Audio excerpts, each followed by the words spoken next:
Today I want to talk to you about the shift binding, the Atomic and Salomon Shift Binding. I want to tell you how to use it and how to overcome any difficulties that you may have when using it.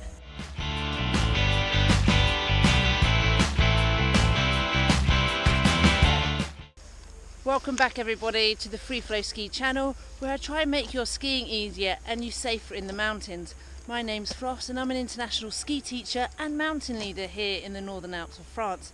And today I would like to talk to you about how to use the Shift and Atomic binding. It is the next generation of bindings for skiing.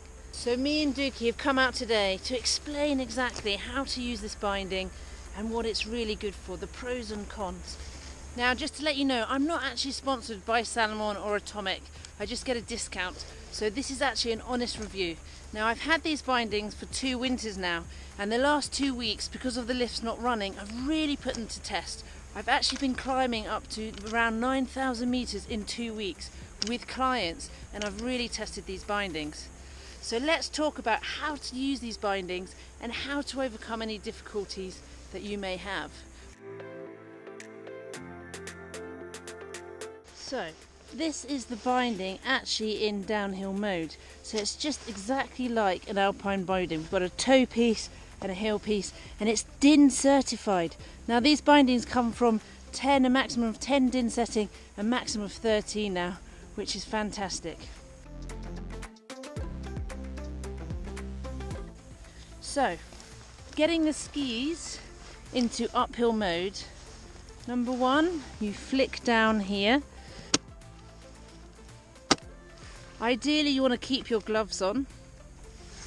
Is this lever with the ski on, I push back and I push down and lift the brakes up.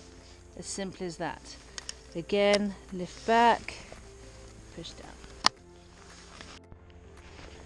Now the last stage is actually putting your toe piece in the binding. So you've got to make sure that your boots have got holes in, pins, and then what you want to do is you actually push back on this jaw here, push back on this lever, open the jaw, line up with the holes, and there you are in. Just to secure that, you then lift up and you've got this 2 marks here, and you need to pull, use the martin hook and make sure it's closed.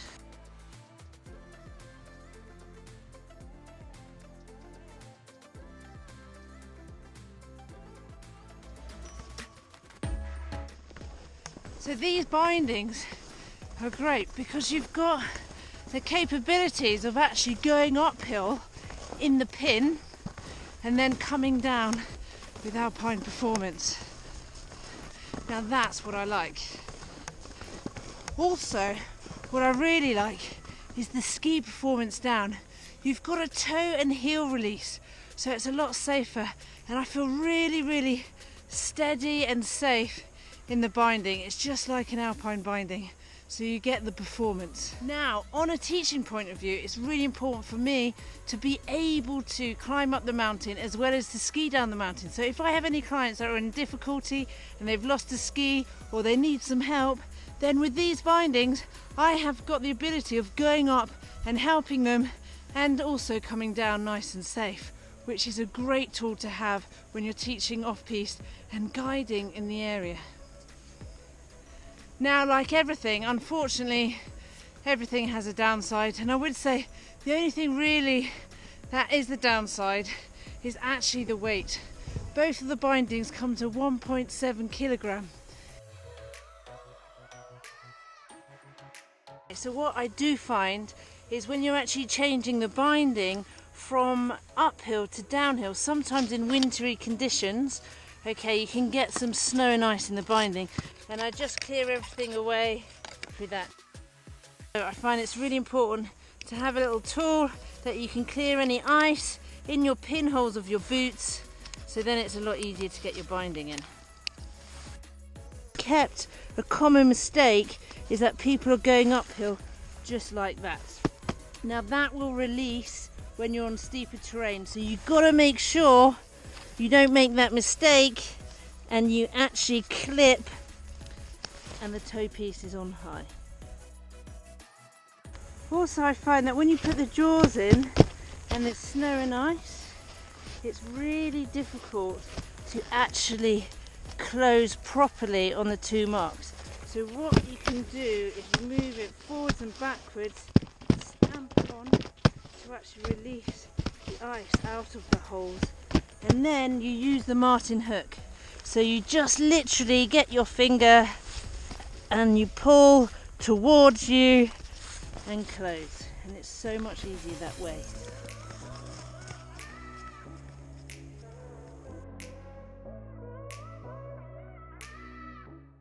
So now it's time for ski mode. So we want to change from uphill mode down to ski mode. Really simple. We lift this lever up, make sure it clicks, then the white one down, hold that down, then the back of the binding here.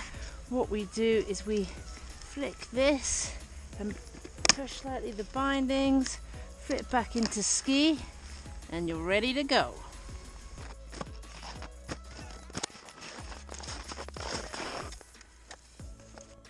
Here we go. Shall we go home? Shall we go home? Let's go! Let's go!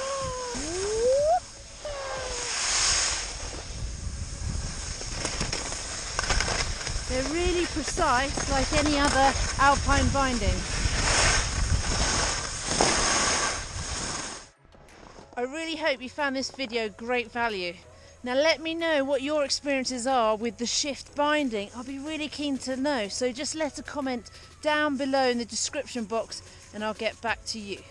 If you would like to share your passion for skiing and to learn more and be safe in the mountains, think about subscribing to the channel.